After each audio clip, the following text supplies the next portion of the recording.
It's the Dear Aunty Podcast with your favorite aunties, Carm and Koe. Talk to me. What's going on with you? You need advice, and they've got the answers. Auntie gon' keep it real. Hey, Auntie. Hey, Auntie. Hey, Auntie. You're tuned in to the Dear Aunty Podcast.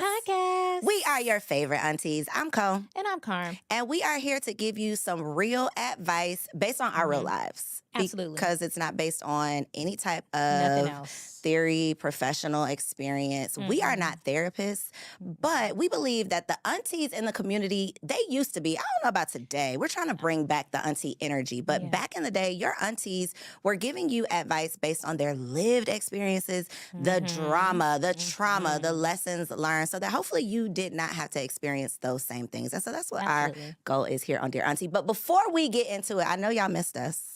It's been a minute. Life Been lifing, y'all. Life has been lifing. But this is like the holiday season, It so we're winding is. We down, and we are. have time to do all the episodes today. To do all of the episodes. We are in the studio getting all of our final 2023 episodes in, which is only 2 of them. So y'all, we're going to get it together for 2024, okay? We are going to because promise. we don't want to leave y'all hanging.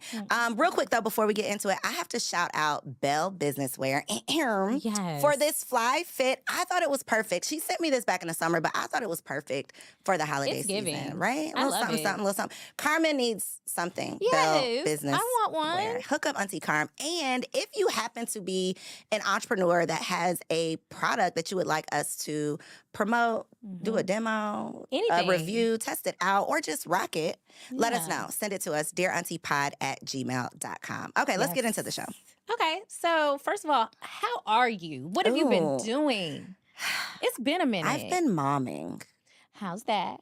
You know what? I see my nephews, my virtual nephews. Cutting up. So on a couple episodes ago, we talked about the fact that being a mom is not that fun. It's not that much did. fun. And I was like, Carm, I don't make it look fun. I don't. And so literally at like 3, no, it was 6 o'clock this morning. It was 6 o'clock this morning. I had been in Cairo's room. He wasn't feeling good. I was being held hostage. Like, mommy lay down for a minute. That turns into the whole night. Then around 4-ish, I sneak out of his room, make it back to my room, and Kenzo starts crying. Oh. And as I'm making Kenzo's bottle, What I'm thinking happens? about Auntie Carm. I'm like, you know what? This ain't too fun. You know, You should have called me right then and there. This is not what people post about. You know, you Yeah. don't always get to see like the reality of what's really going on at 4 a.m., changing these diapers, doing these things. So But that's it's my life. all worth it. That's what I've been doing. It's all worth it. It is. And they are just so precious. Thank you. Adorable. I am tired.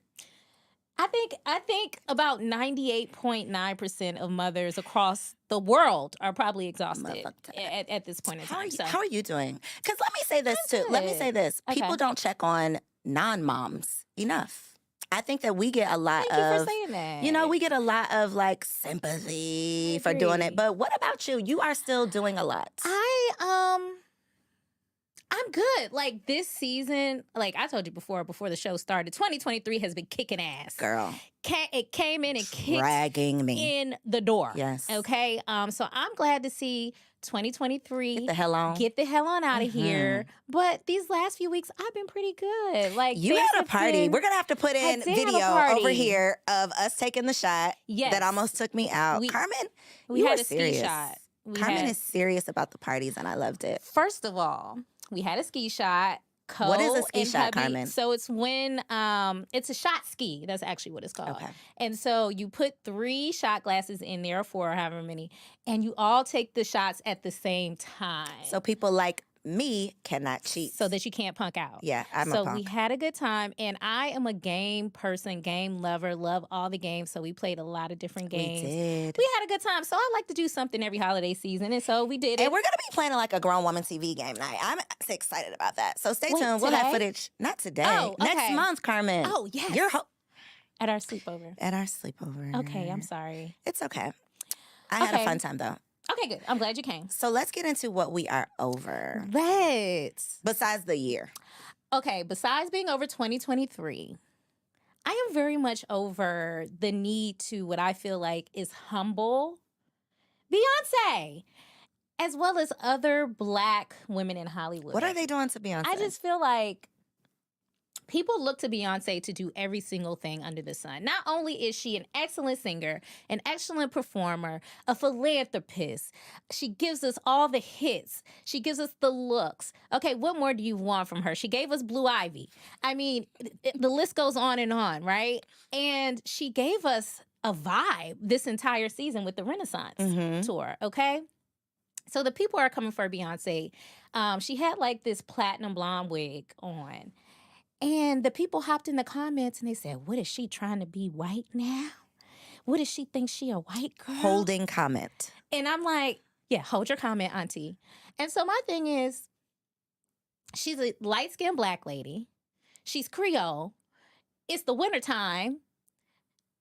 She's going to look light-skinned. Is she not? How is that her trying to be white? My mom is probably her complexion as well, and she's just as Black as they get. So I'm not understanding why that commentary has come into play. I don't understand what that is about. And then furthermore, I do not understand the desire for Beyonce to speak out on political issues. Okay. Now, I love Auntie B, but I don't know if y'all have heard her talk. We have. She shouldn't. She's just talk she's that not much. she's not an orator. She's not really good at public speaking, giving interviews, anything like that.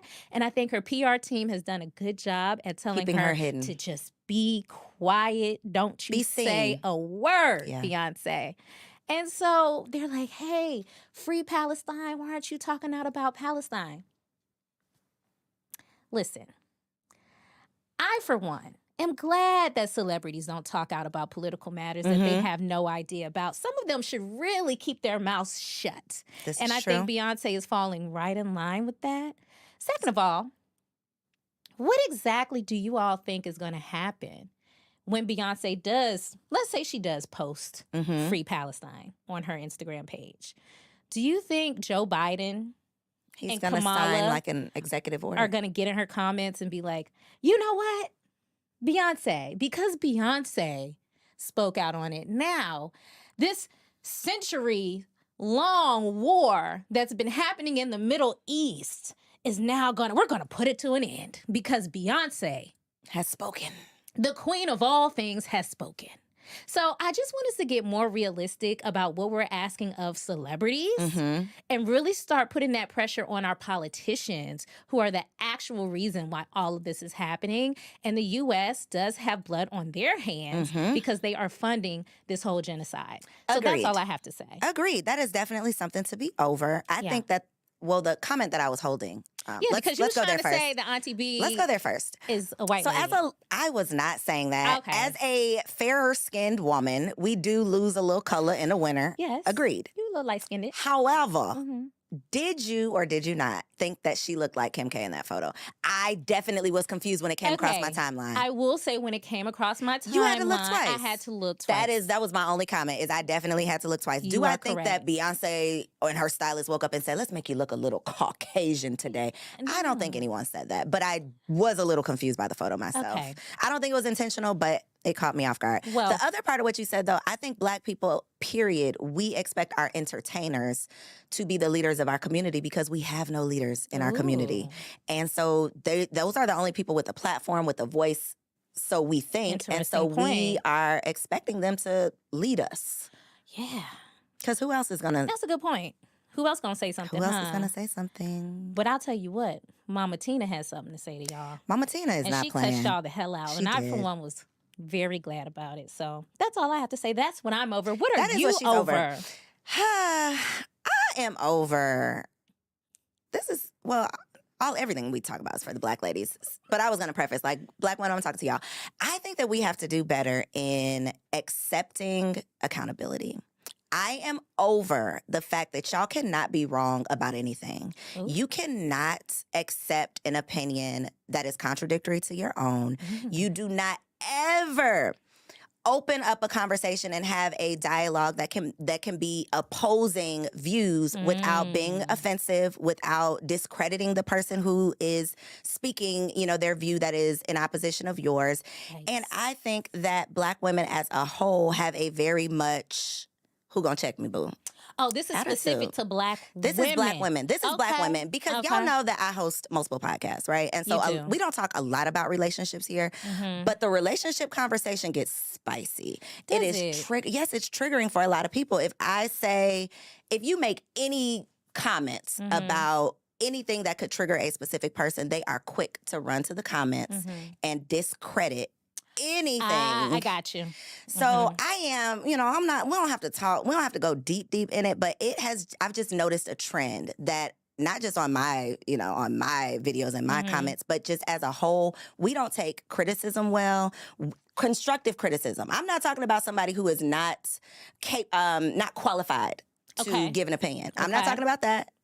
I'm talking about someone who is qualified, who is experienced, but just has an opposing opinion from yours, and you cannot accept it. They must be wrong. They don't know what they're talking about. It's just always an attack on the person and not really considering the perspective. So I'm over y'all not being able to be wrong. Nobody can tell you anything. And I think that if you are going to get anywhere, it's going to take evolution, maturation, like consistently improving. And a part of that is self-awareness. So if can't nobody tell you nothing, you're not going very far.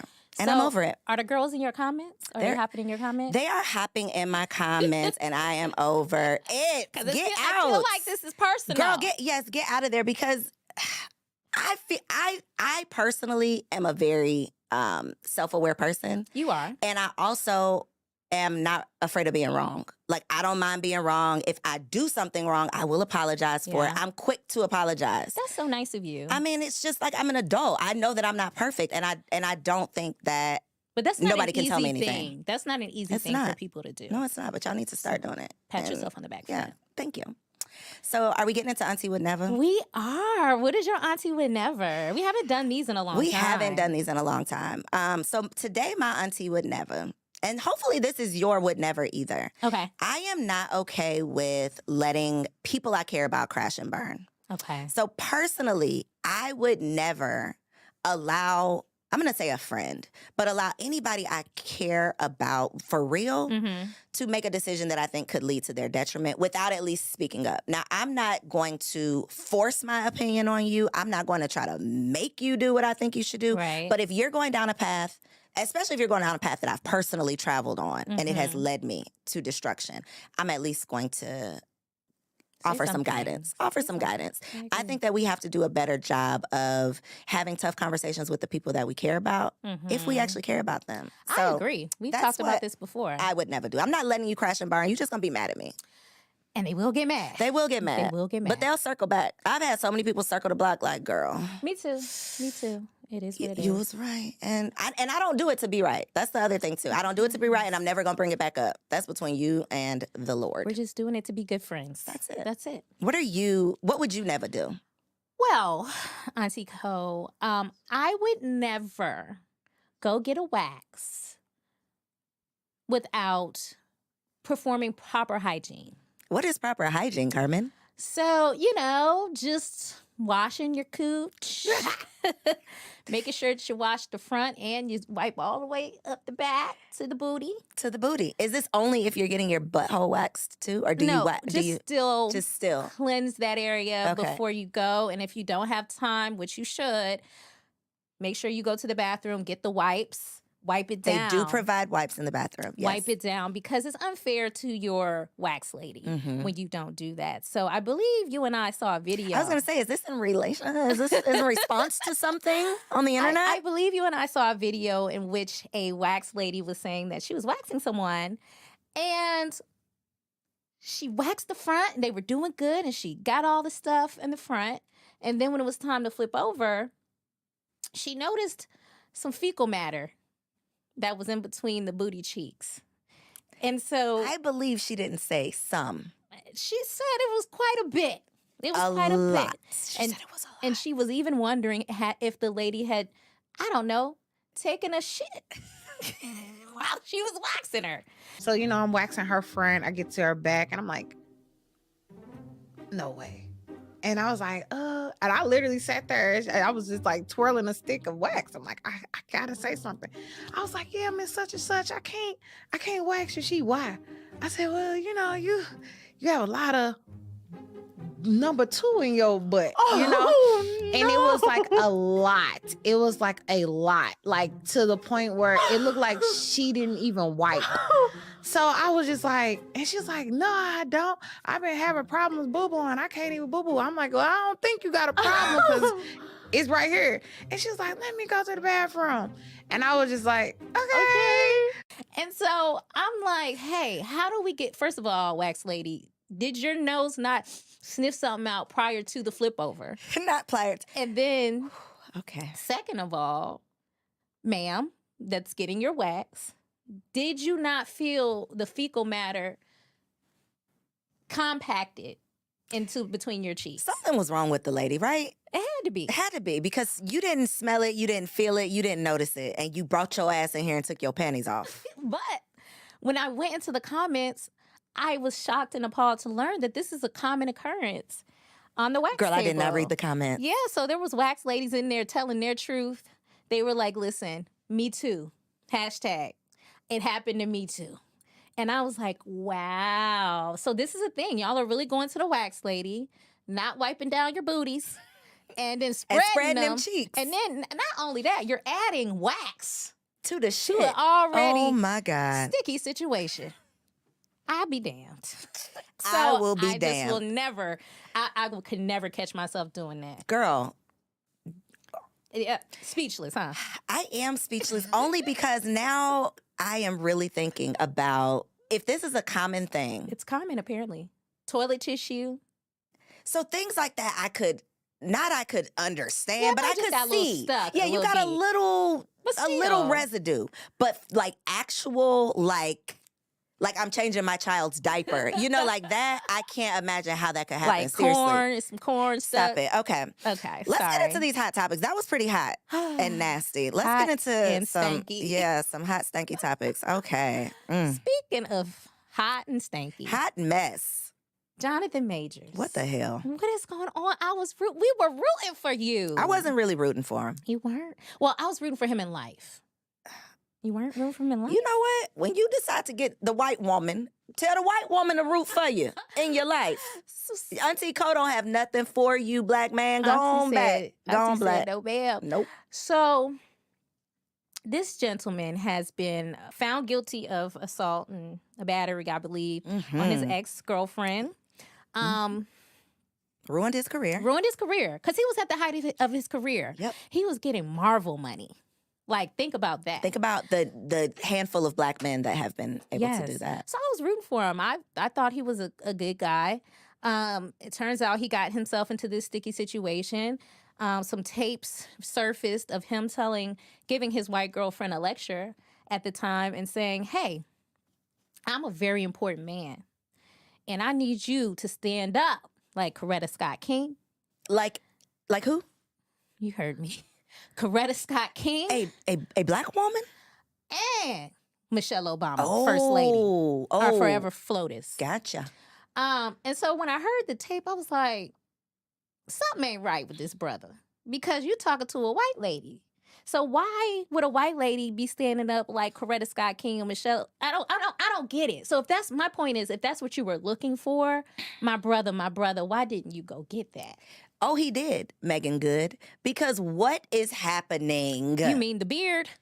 I don't know what I mean. Because Because my I thing don't know is- what's going on. Because that whole situation is looking funny in the light to me. How all of a sudden, now that you're in trouble, now want a you black done woman to found save you you. a black woman. And this is what I'm talking about. Black women being the mammies of the world. We are the saviors. We are the saviors of the world. And enough is enough. We have to stop doing that. We are not people's- Olivia Pope in real We're life. not Olivia Pope. We are not your emotional support people. Yes, we are. So I'm a little disappointed that that's how that went down. What do you think Megan Good is thinking? Because obviously, the first thing I thought was publicity stunt. Like, she's going to get something from this, he's going to get something. But she's just looking bad to me. I don't know what she's It doesn't gaining look good. from It this. doesn't look good. I don't understand what she's getting out of this whole scenario. I don't know if she was getting a check.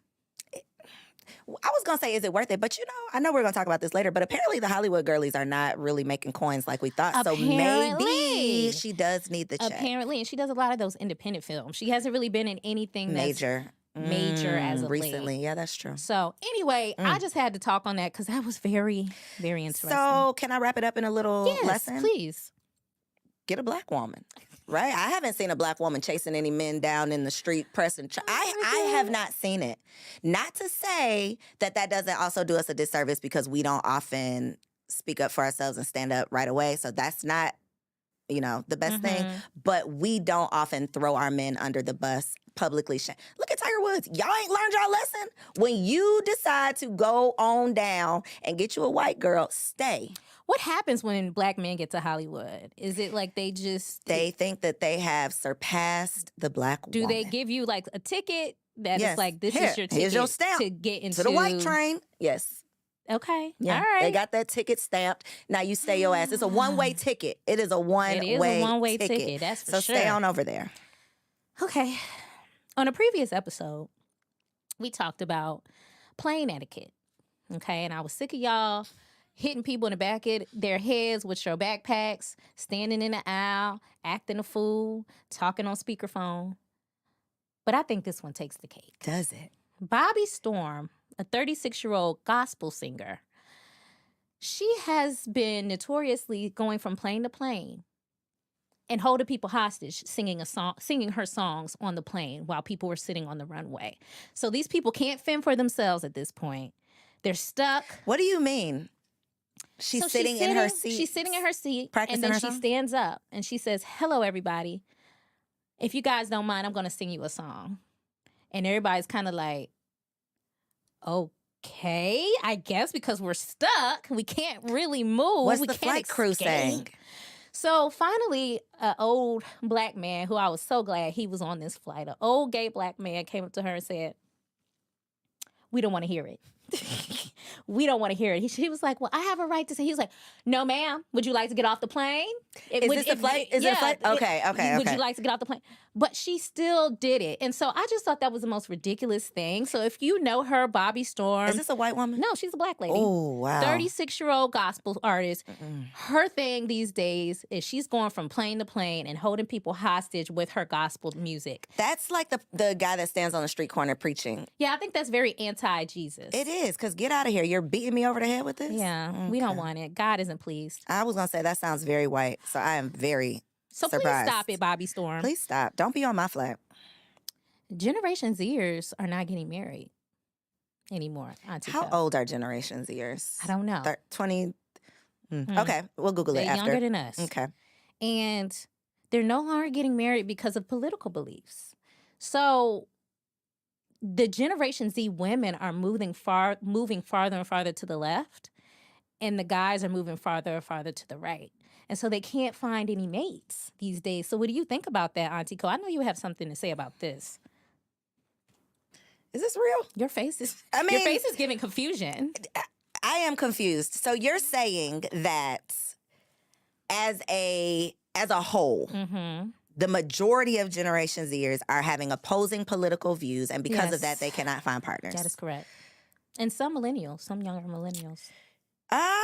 Well, I think that COVID, Damn, George how Floyd, COVID in it? Oh, okay. the climate, the political Okay. climate at the time, it definitely split people. Like it put you had to choose a side, Yeah. with the whole vaccine conversation. That's why I brought up COVID, because it. I feel like that is the best example of you got to pick a side. And based on the side Mm-hmm. you pick, your partner could leave your ass based on your opinion. Yeah, And it happened. And kind of rightfully so, because these are big, like, life, not necessarily who I'm voting for. I don't think that's a reason to leave someone. But if we disagree I don't on, know. like, I mean, if my husband would have voted for Trump, I probably would have been like, well, I think if your husband would have voted for Trump, there was probably other things that gotta came go. along with that. It's not just I marked his name on the ballot. Cole, you stupid. I'm just saying. I think there's other things. I just think there's other things. I don't know that I would say I can't get married because none of these men agree with me politically. I don't know. I think I y'all get it. are going to I get get over it. But no, I get Generation Zers ain't playing around with nobody when it comes to politics. They're not doing nothing that they don't want to do. When it comes to religion, voting, they ain't doing nothing they don't want to do. They are quitting jobs on Instagram Live. They do not give a damn about what we talking about. So what do you think about this? What do you think? Do you think they're wrong, or you can see why they would be like that? I actually can see, because there are a lot of things, like you said, political views that impact your life. On a daily basis. On a daily basis, whether it's religion, whether it's abortion rights, whether it's whatever the case may be, a lot of these things really do impact your life daily. So, all right, Generation Zers, I think they are going to fade out. Well, marriage. I would be mad at that if they did that. But I'm not mad that they are doing things their own way. They're saying, let's look at what's not working and let's stop doing that shit. Like, let's decide what we actually want and not just do what our mama did, not just do what our grandmother did. And that's, I think, what we started at. Y'all, we started it, okay? We crawled so y'all could walk. That's right. All right? Trendsetters. But shout out to y'all. I'm not mad. Taraji. Now, my girl, I really do like Taraji. I love her. And I have been noticing. She's a Howard alum, right? She is a Howard alum. DC, she's from DC. I'm from DMV area. So, I really, really ride for Taraji. I think she's good people, right? But on these red carpets lately, she has been looking so upset. Has she? And I don't know. Okay, I didn't think this is where you were going with this. I haven't seen her on a red carpet. Yeah, her eyes have been kind of glossed over. She just looks like she's not herself. And I started to notice that while she was doing the Color Purple press run. Okay. But I thought maybe I was looking too much into it. But in a couple of recent interviews that she's been doing, she's been talking about how sad she is and thinking about quitting being an actress because she's not being paid her worth. So she said she was thinking about walking away from the Color Purple, not even doing that.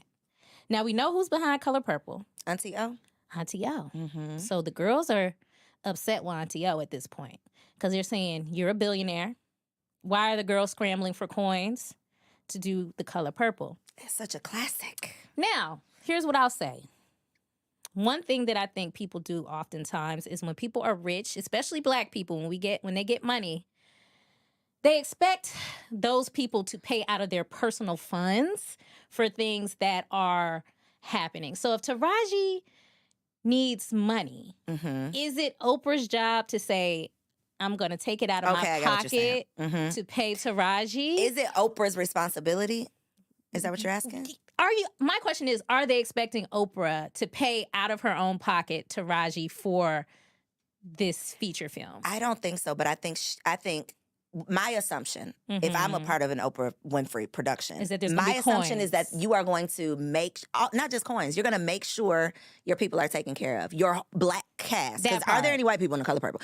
I would just expect that. That would be an expectation. I agree 100%. And I think that's kind of where people are going with it. So I don't know if you noticed, but Oprah has turned off her comments on Instagram. She should, yeah. Between that, the Ozempic, the Hawaii stuff, she should just... Her comments are off. She should shut it down. And I think we're coming into a season where, I don't know, I think people are really turning on Auntie O. And, I'm kind of on the middle, on the fence about it. I'm like, I'm not on one side or the other. Are you? But Oprah has not really given me a major reason to dislike her. But I get why people would say that they ain't feeling her. Gotcha. I'll say that. So back to Taraji. She was paid $150,000 for Benjamin Button. She was initially offered $75,000. So we're looking at these celebrities. We're thinking they're making multi-millions for each production, and that's just not true. So I don't know. I was surprised to hear that. What are your thoughts about it? I think that we definitely assume that anybody in Hollywood, anybody we've ever seen in a movie on television is rich. Yes. Like, that is our assumption. One thing that I personally learned during the strike was the lifestyle of these actors, that they are responsible for their own housing when they are on location, on set, in these different destinations, shooting on location, shooting these movies for months at a time. They are responsible for their own accommodations. That's just insane to me. That is insane. coupled with having children, coupled with not having a home, a true home. You're always on the road, just the lifestyle of it. I don't think it's as glamorous as we probably assume. And now to find out that they ain't making no money. No money. And not even that they're not making money, they are like actually getting played. Like Hollywood is like playing in their face. Because we talked about Terrence Howard and Hustle and Flow getting $12,000 for this movie that went, like platinum, triple platinum. So to find out that everybody's getting played, it's insane to me. That there's not that much difference between the way that we feel, like our jobs play us. They are. But I don't even know if it's everybody. Thing. I think the point is that it's predominantly Black actors and then specifically Black female actors, actresses. So I think that's the major takeaway for that. So I'm praying for Taraji. I hope she pulls through. I hope her mental health, I hope she's doing well, or gets into a place where she's doing well mentally and emotionally. But beyond that, I hope they run her check. That's another reason why I would assume and expect that Oprah would take care. Because if you know that this is the standard, that they treat Black women wrong, you as a Black woman with a cast full of Black women, I think that you should have made sure that they were taken care of. I agree. So no, it shouldn't come out of your pocket, but if it has to, it could. It could, because you got billions. You got it. All right. Let's talk again about marriage. And this is something that I think is really important because we talk about what the nieces should be doing in marriage. And I am a believer that you should always have a stash tucked away. Are you? When it comes to marriage. Have you a little money on the side? I think when you say stash, you mean secret? That they don't know about? Secret. Okay. It's just your own. They could what know, makes it a stash they then? Could know it's your money on the side just in case something happens. In case you gotta pay for something you're not expecting to pay for. In case, something goes awry. You never know. Okay. Shit be happening. This is true. So there is an influencer online. Her name is Adara the Explorer. She's a stay-at-home wife. And she, her brand is essentially that she's a submissive wife. She stay at home, that kind of thing. So a comment that she received is, I pray you have money tucked away just in case. Because she always talks about just how her husband provides everything, that kind of thing. Her response was, no, call me whatever you want, but I'm not living in a just in case mentality about any part of my life, including my marriage. My husband and I have made a vow to God and to each other that no person and no thing will come between us. There is no reason for this to even be an option or a consideration. This is bigger than money. It's always about money to people who have made a God out of it. I don't need anything stored away because I'm not speaking a curse over my marriage. And so, Auntie Koe, I'm so curious to know what you think about this or what advice you would give to a niece. Would you advise her to not have any money anywhere? I do not believe in secrecy inside of your marriage. So let me start by saying that. And when I hear the word stash, I associate stash with secret. Okay. So I don't have a quote unquote stash. I don't advise to have a quote unquote secret stash, right? You call it whatever you want, but the secrecy, I think, is what makes it an issue. Because I don't want my husband feeling like he has to have something secret from me. Now, with that being said, I definitely think that you should have an emergency fund of your own, because if you only are counting or can rely on what you have as a couple, if that's depleted, I want to be able to say, baby, I got it. I want to be able to say, mama has something saved. Not, I got this saved because I can run out the door and I'm planning, maybe if something go wrong, I got to have something to, be secure.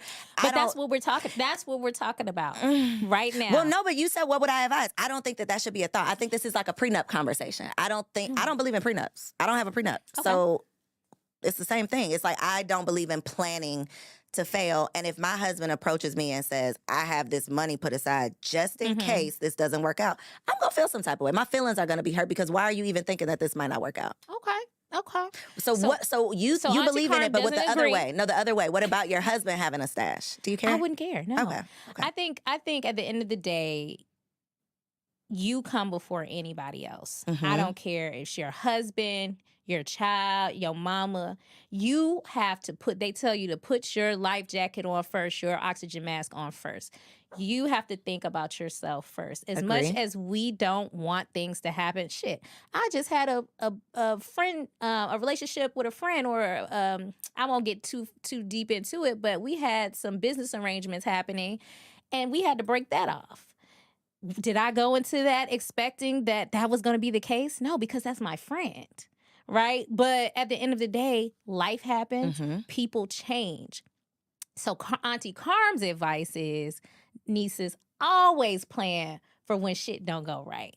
Because while we don't want that to be the case, we don't live in La La Land, we don't live in a fairy tale. So you don't know what could happen. It may not be even something that you have done. It may be that your husband goes off the deep end one day. He cheats on you and up and leaves you, whatever the case may be. Of course, those are not things we want to happen, but it's happened before.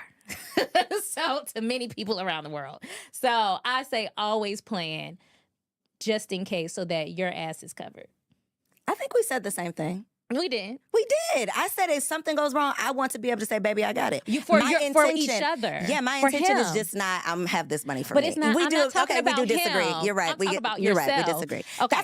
That's what y'all are here for, though, I think. Because somebody out there, you're going to be able to pick a side. Let us know in the comments, what do y'all think about the stash? So, yes. And then I know we have a lot, but there's so many things we have to talk about. And we have to talk about something that's very important. So I think we can skip all of these. But are we? We're skipping? Okay, we could bring this up on the next one. Unless you want to talk about something. Nope, let's go to the main topic because I need to get serious. Okay. But I do want to say that Ashanti is supposedly pregnant. Well, why don't you just threw that out there? Okay, so well, now we got to talk about it. No, you can't just say that. Now we got to talk about it. Because, her and Nelly have been getting it. They've been having the time of their life. And this gives us old ladies like me, hope about getting pregnant in the future. Because she's like 40-something, right? So, but if there's somebody who has her beat. There's a 70-year-old woman in Uganda by the name of Safina Numakwaya. She just gave birth at 70 years old. Now, I don't know how. I know how. She did IVF, and that is wrong as hell. Oh, she did? Yes. Oh, I thought it was that should be illegal. I don't like that idea. Oh, I'm sorry. Was you going to ask me what I thought? No, I just wanted to put that out there because I thought that was quite interesting. But I think that's selfish as hell. It's appalling. You're about to die, lady, on any calculator, on anybody's calculator. You don't have that much time. I'm just saying, like, I'm too old. I'm praying to meet my grandchildren. Seriously, you're not old. I'm just saying, it's a real thought. Okay. All right, let's get into the real topic of the day. Now I got to be serious. Yes, because this is a very serious matter. All right. Today's topic, nieces and nephews, we are talking about... Stay away from these old niggas. That part. Predatory. How to catch a predator. Okay, Chris Hansen. Please. Because at the end of the day, we see this far too often where our nieces are being preyed upon by older men. Mm-hmm. And we've also seen it where older women are preying on younger men. We don't see it as often, but it happens. And so let's just get into it. Because we're talking sexual assault and trigger warning for everyone out there. This is going to be about rape, sexual assault, and abuse. All right? Diddy and Cassie. Oh, let's go in. Let's just get into it. Let's just go, okay. Let's get into it. Diddy and Cassie. Diddy was 36 when he met Cassie, and she was 19. Mm-hmm. So we remember when Cassie came on the scene. She gave us some hits, It's me and you. That was my song. Been waiting for you. Yeah. Is that Cassie? That's Cassie. Okay, good. Okay. And so she was there, and then she got with Diddy. Mm-hmm. She's a beautiful young girl. And then she gave us another little cultural moment where she shaved the side of her head. She definitely started something. Right? And she started this trend, and we was like, yes. And come to find out, that wasn't necessarily her own doing. Mm-hmm. It was Diddy who made her shave the side of her head. And per the documentation for the case, she submitted all of this documentation. She also said that he made her get breast implants. And then take them out Take them out immediately after because he didn't like them. He made her have sex with random men that they would find on the internet. That kind of thing. Had all of her medical records. That was probably the most mind-blowing part because that's deep. That's like Yeah, just doing Lifetime movie deep. real weird stuff. And so the rumors have been out there about Diddy for a long time in the industry, right? Me personally, I didn't really want to believe it because I loved Diddy at the time. Which rumors are we talking about? So I'm talking about all of the rumors about him being, on the down low, about him being a freak, about him being an abusive person. See, I didn't know about the abusive part. I knew the down low. That to me was the Diddy rumor, like the down low rumor. Well, Kim Porter, it had came out when she died. That's when the rumors started swirling around. Gotcha. And then, but he'd always been known to be violent. He would have been known to hit people over the head with champagne bottles, threaten people. Like that was just his thing, right? And so now we're in a space where people are coming out that knew Diddy. We're also corroborating Cassie's claims. And so I'm saying all of that to say, a lot of times, nieces, when men come to you with lots of money and opportunity, and that's kind of what they're leading with, and they're a lot older than you, that's an immediate red flag. And we're going to get into some more red flags later on, but I really feel like that's what happened with Diddy and Cassie. So I'm going to pause there. What are your thoughts on when you initially heard this information? I was not surprised at all. Okay. I actually was surprised. Carmen, you are always surprised by the things. I I be sending Carmen so much stuff, and she be like, "No, I don't want to Put my wig believe it." down. I'm like, "Girl, it is damn true." Okay, Gosh. whatever they say he did it. That's my thought. I Wow. think that between J-Lo, Shine, Biggie, Tupac, You're right. I'll be sure. I mean, like everybody around him dies. The signs were Or there. the signs are definitely there. I am surprised that it has been this long, like that he got away with it for so long. But I think because it is just norm in the industry, nobody was going to speak up about it. Yeah. So I am super proud that Cassie spoke up because she literally opened up the door for Yes. other people to come behind her who had also been victimized. So brave. And what tends to happen when people come out with stories like this is people try to blame it on, oh, they want money or they want this. Here's my thing.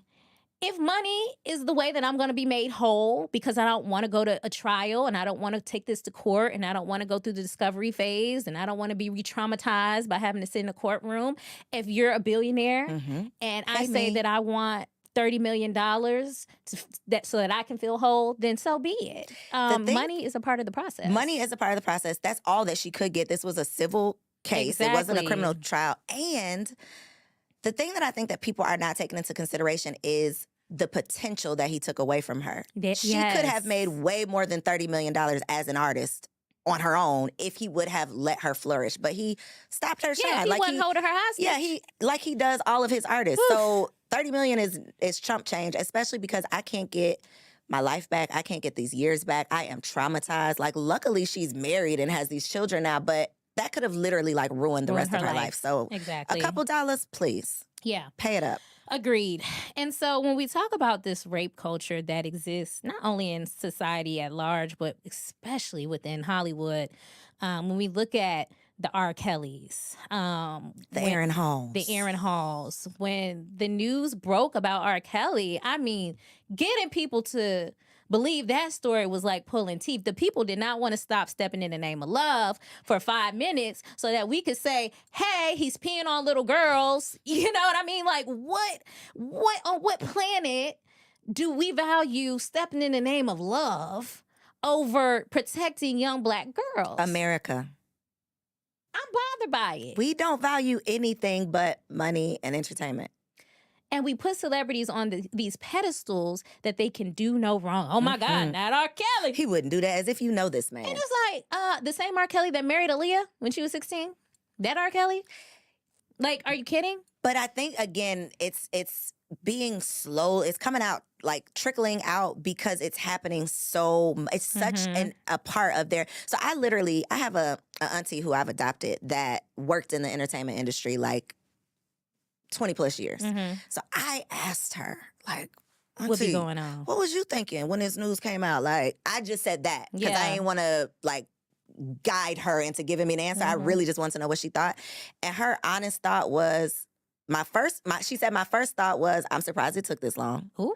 And my second thought was, I hope nobody calls me in the process, like in these proceedings. I hope I don't get called. That was the main thing. That was the main thing, because process. it's such a, and she said that, I'm like, well, how does stuff like this go on? And especially because a lot of these victims that are coming out are men too. Mm-hmm. So, there's video clips that y'all can find of Diddy and Fabulous, Diddy and Usher, Diddy, and just all of these uncomfortable conversations that people were just okay with being a part of. So that makes me question anybody that's ever even been in a picture with Diddy. And I'm not going to name no names. Please but if don't. y'all go searching for... Because I don't feel like arguing with you today. Don't argue. We're not going to argue today. But I just feel like me as a person, his reputation precedes him. Especially if you're in that industry. So you know who Diddy is. We might not know who Diddy is, but the people in the industry know who Diddy is. So why are you hanging out with him? Why are you doing business with him? Why are you taking pictures with him? Why are you at his parties? If you're there, I feel like you know what's going on. You didn't even get an invitation if you were not okay with this. Okay. So you're guilty too. All of y'all are guilty. Everybody guilty, if you ask me. Mm-hmm. And one of the things that people like to say is, well, he has money. He doesn't need to do these things. He doesn't need to rape. He's Diddy. He doesn't need... Listen, and I want to make this very clear. Rape, sexual assault, abuse is not about the need to do it. Facts. It's not about the need to get vagina. He's It's Diddy. really power. It's just power. Everywhere. He can get vagina. It probably hit him in the back of his head if he walked down the street. It's not about vagina. It's about control. It's about controlling the victim. And it's sociopathy. It's narcissism. It's all of that. So I just want to make that very clear. This is not about a need to have sex or a need to do whatever. Or the fact that you can't get it. Because I always think about Trey Songz. The fact that he's had Who's from my hometown. So many sexual... Trey Songz is like so fine to so many women, right? He is... Women would take their panties off on site. Back in my hometown, he was that guy. And all they the were girls taking their were panties like, off. Trey. So why would he need to rape someone? And he still does it. Yeah. So I don't think that's what they say, allegedly. Allegedly. Let's say that. Okay? Allegedly. But I don't think that we, normal thinking, rational people, could ever understand the mind of a predator. No, of course not. We don't want to. We just know that it's not good, and we're going to speak out about it. So let's talk a little bit. I think you have some people listed here. I do. That, let's talk about it. So being that this was a norm, because we talked about Diddy was 36, Cassie was 19, R. Kelly was however the hell old he was, Aaliyah was 15. Yeah. Aaron Hall got hit, I forgot her name, Vanessa, I think. Got her pregnant when she was 17. 16, got pregnant, had the baby at 17. At that time, while she was in high school, she was a video girl. Okay. So I think that this was just a part of the culture. Y'all are getting these young girls to be in the video. So of course, she's on the scene. If she's attractive, that I think is how they got involved with a lot of these young girls. Because she mentioned she has a baby by Aaron Hall, but she mentioned being groomed by Uncle Luke. So I think that these girls were just kind of in these environments. They were in the mix, and that's how they got caught up. Foxy Brown was in high school with Jay-Z. Wow. Your girl Beyonce Uh-oh. was how old? 18 years old. And Jay-Z was 30 years. Can you imagine a 30-year-old man approaching an 18-year-old? Like, what are you looking to her for? What do you want from this 18-year-old? I know we don't want to talk about Beyonce. I know we don't want to talk about Beyonce. But no, when you say it's true. It's very true. It's a high schooler. It's a high school woman, and you're 30. You've been out of high school for 12 years, over a decade. Yep. It's not looking good. It's not looking good. You definitely groomed her. This is all grooming. Kimora in high school with Russell Simmons as an old ass man. And Russell Simmons has been known to get the into some cases are coming out of the woodworks. And so I just think, back to my original statement, stay away from the old niggas because they mean you know well. If a man who is, I don't even want to put a number on it because I feel like once you get over like 25, 30, it a 10-year difference or a 5-year difference, it's a little, it changes. But if y'all are not compatible, right? Yeah. If you feel like this older man is trying to act cool because he needs to try to fit in with you, something's wrong with him. Run away. But the issue is, though, that I think we cannot overlook. The issue is that when you're younger, that feels cool to you. It does. That's why I'm telling y'all, stay away. It's not cool. Yeah, it looks cool, but it ain't. I want to emphasize, because you're right, those are red flags.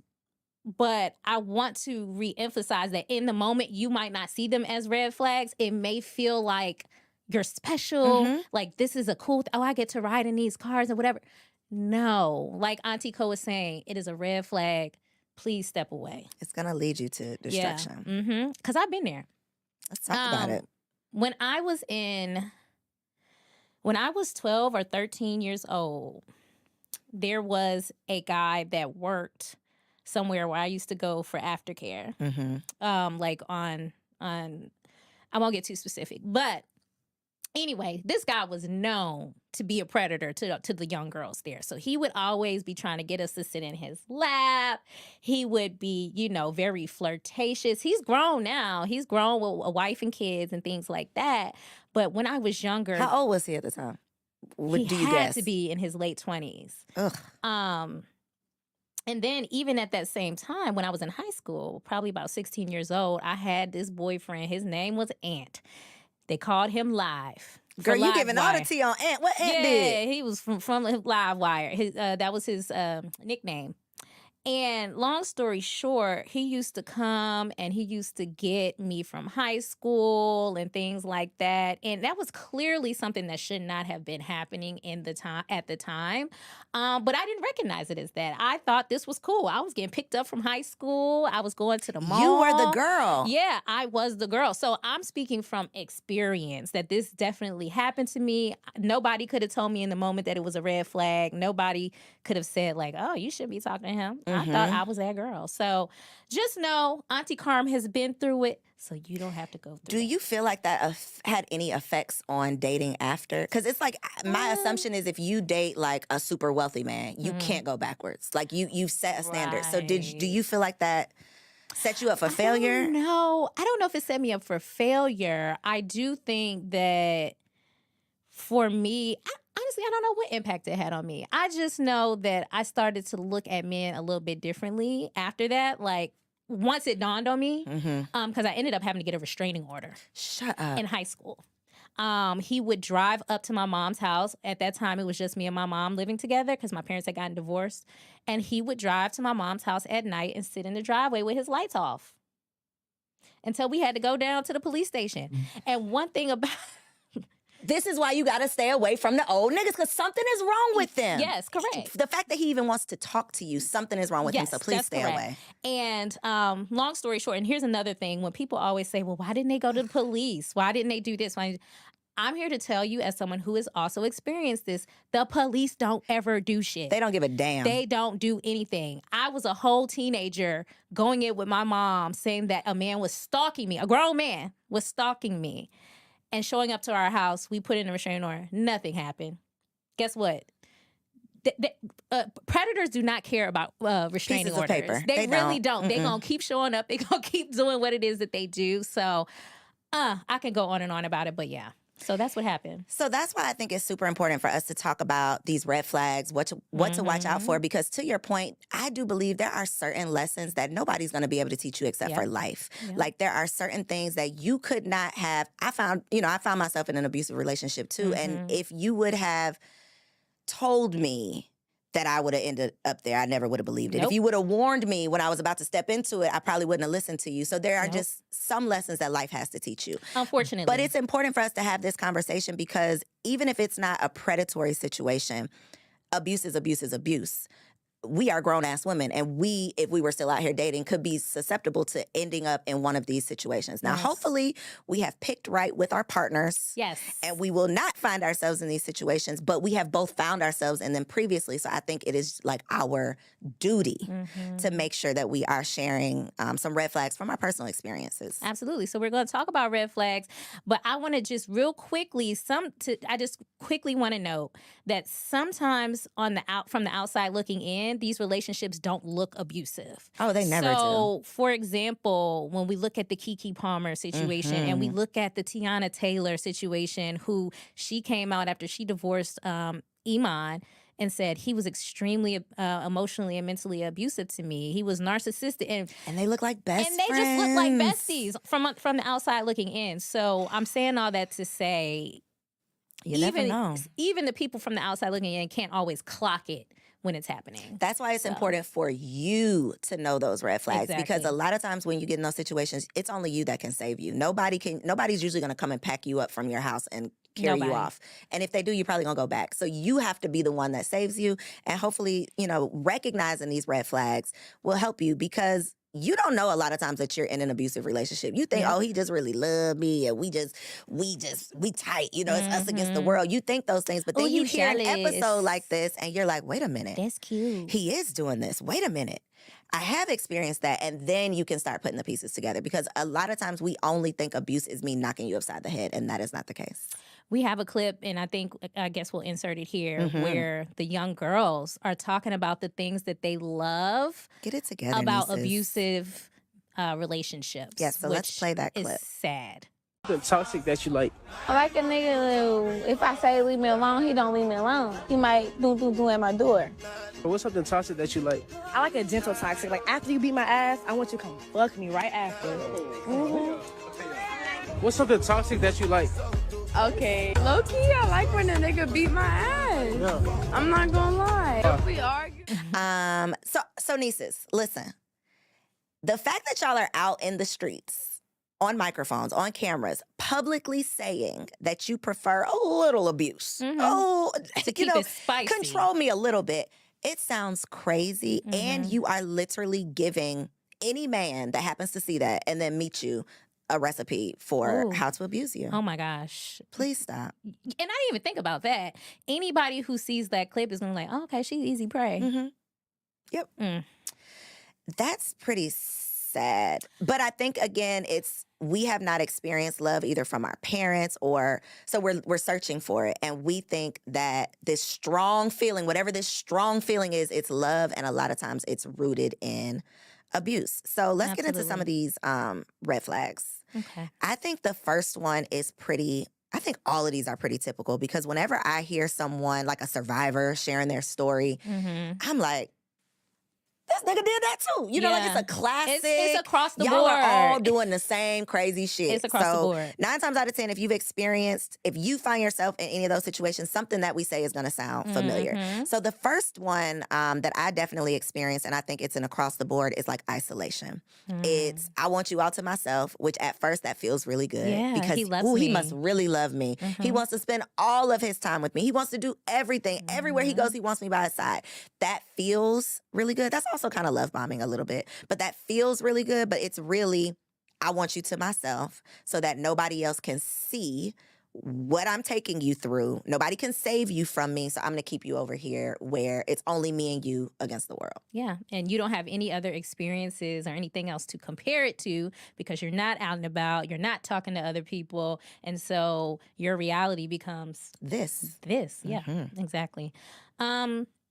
I think a good one that you put here that some people may not recognize is the subtle, shady jokes. So it's like throwing a little shade your way every week, every day, maybe. Go ahead. Go ahead with your example. I was going to give one. I would say, looking a little fat today I was in your outfit or whatever, just like you put on a little few pounds, huh? Or, just saying stuff like that to slowly chip away at your security or your confidence and masking it as a joke.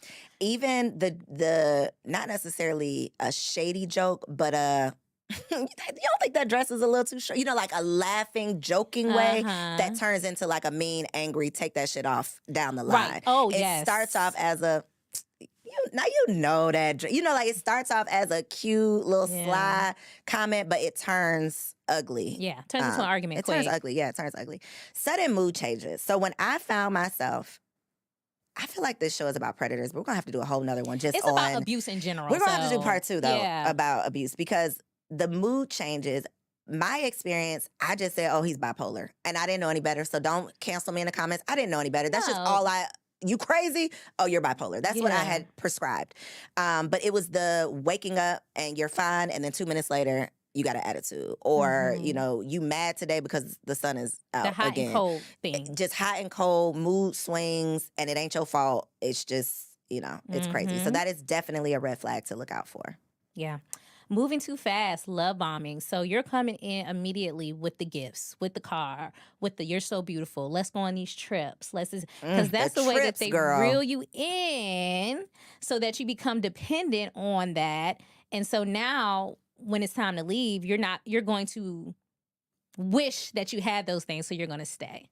I think when you said that, because we talk about the gifts, Mm-hmm. I think the trips are more dangerous because the Yes. trips are experiences. The trips are things that only you two have experienced together, and that strengthens any relationship. If me and you go somewhere and we get into some shit, Yeah. good or bad, we now have that in common, right? That's true. So if we have these trips, that to me is like, and usually on vacation, not all the time, but there's some like fun, right? You're having a good time on vacation. Now with abusive people, it's not always gonna be good. No, because they make the fun moments Awful. awful. But you're horrible. still gonna hold on to that little bit, that Yes. sprinkle of fun that you had. So I think Yes. the experiences, the trips are a little bit more dangerous because even if you walk away, you can usually keep the gifts. But those trips, the memories of you holding on to what you wish it was gonna be, I think that's pretty Yeah. dangerous.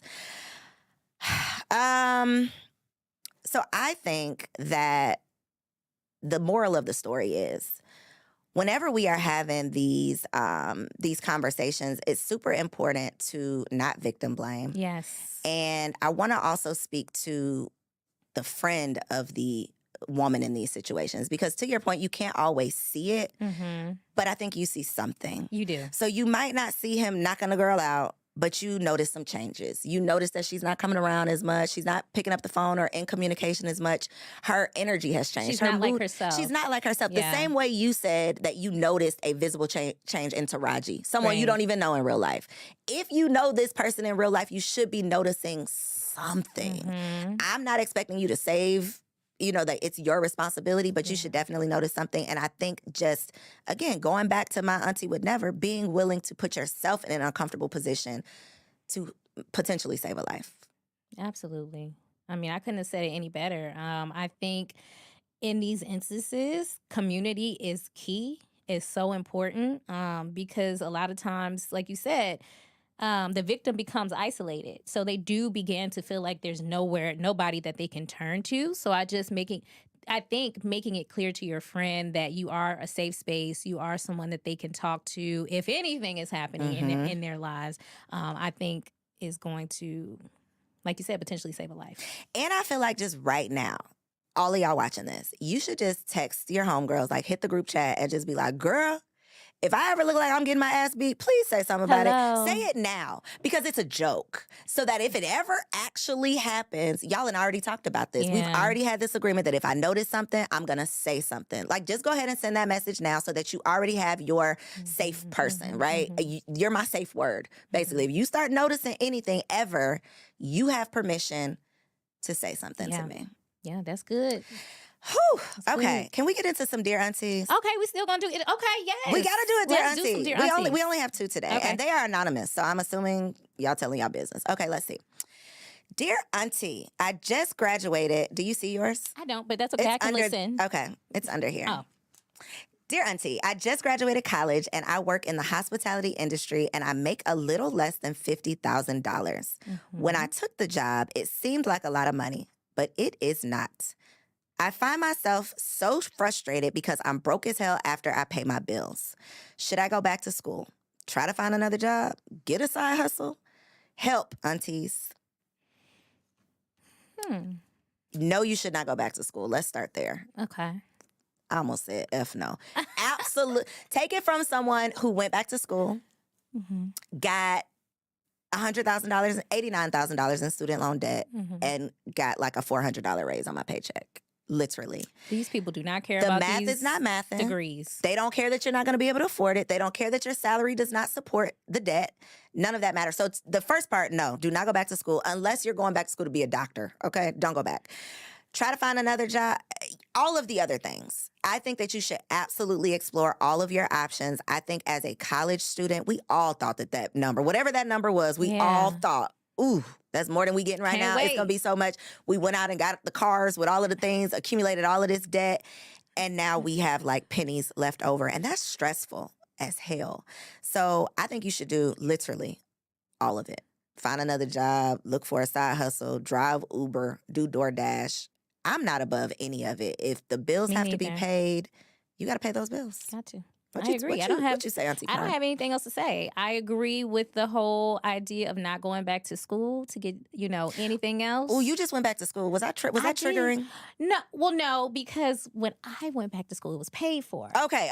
By my job at the time. Do what Auntie Carm did then. However, I am paying for this last semester just because I wanted to finish. Get it done, yeah. But don't get me wrong, I am not fooling myself into thinking that by getting this master's, my life is going to change in any way. I think that's the part. Like, nothing is going to happen when I get this master's degree. I'm very real about that with myself. The only thing that's going to change is that I'm going to feel accomplished by having done it because it's something that I set out to do. I had to drop out when my father passed away, and I feel like this is just symbolic for me. But it's not going to change my life in any way. It's good that you know that. I think that is the part, though. It's when I expected that I don't know how much money I thought I was going to make. But girl, $400 more, that was not it. Because that's what they sell you. Yeah. They sell you that dream. And it's not a true. lie. It's a lie. Dear aunties, I'm a 23-year-old newlywed currently living in Chicago. My husband and I got married shortly after graduating college and moved in together. We attended school at FAMU, and I wanted to stay in Florida, but he got a really good job in Chicago, so we decided to make the move. Now that we're here, things are going okay, but I don't have a job. I don't really have any friends. I spend most of my time with his friends in his spaces and at our home. I'm starting to feel like his shadow. I'm wondering how I can maintain my individuality in my marriage, and I don't want to lose myself. No. That's tough. Well, you are young. You're very young. You're 23. So being married that early is tough in itself. So I definitely am sending you love on that note. But being in a new city is hard for anybody, no matter what age you are. I think one of the things that I would very much suggest is finding your own community. You are going to have to find your own community. You're going to have to step out of your box, out of your comfort zone, and find some hobbies, find some activities. There's something called the Black Girl Social Club. That part. Look that up. Find a chapter in your area. Make sure that you're connecting with other women. But I think that's pretty much the extent of my advice. Make sure that you're forming your own community while you're there in Chicago and not living in his shadow, because that's not going to do anything but create resentment. Especially if you didn't want to go anyway. Yeah, exactly. It's going to be resentment. It's going to create arguments and things like that. And it's not going to be good for the rest of Not good for your marriage. For your marriage. I'm going to say, girl, stop playing. If you went to FAMU, there are so many FAMU alumni everywhere. Join an alumni association if you don't know any. That's good. And one thing, I literally was on Threads earlier today, actually, and saw someone talking about being new in a city and not finding community. And she said what has worked out for her is other transplants. Okay. So other people who are not from that city, find them, because they ain't got nobody either. That's true. So that would be my advice. But girl, you went to FAMU. Please stop playing with us. Yeah, they're everywhere, just like Howard and Lum. So, But yeah, I mean, that's all I got for that, Auntie Koe. I feel like that was good. Sis has to just make her own community. She does, but definitely don't rely on your husband for everything. I think that is That's recipe for disaster. Yeah, wanting him to be our bestie. My husband is my bestie. Okay, We'll talk about another episode. Y'all, this is probably our longest episode so far. Oh my God, we made history. It was bomb.com. It was a necessary conversation. So Yes. I need for y'all to share this episode with a friend. If you enjoyed it, leave us a 5-star review over on Apple. If you didn't, log off and never come back. Okay, Yeah. just joking. Come back, That because next part. week will be even here. better. We might not be here next week, but we will be back. Yes. soon. Always. Always. So thanks for listening. Thanks for tuning in. Bye.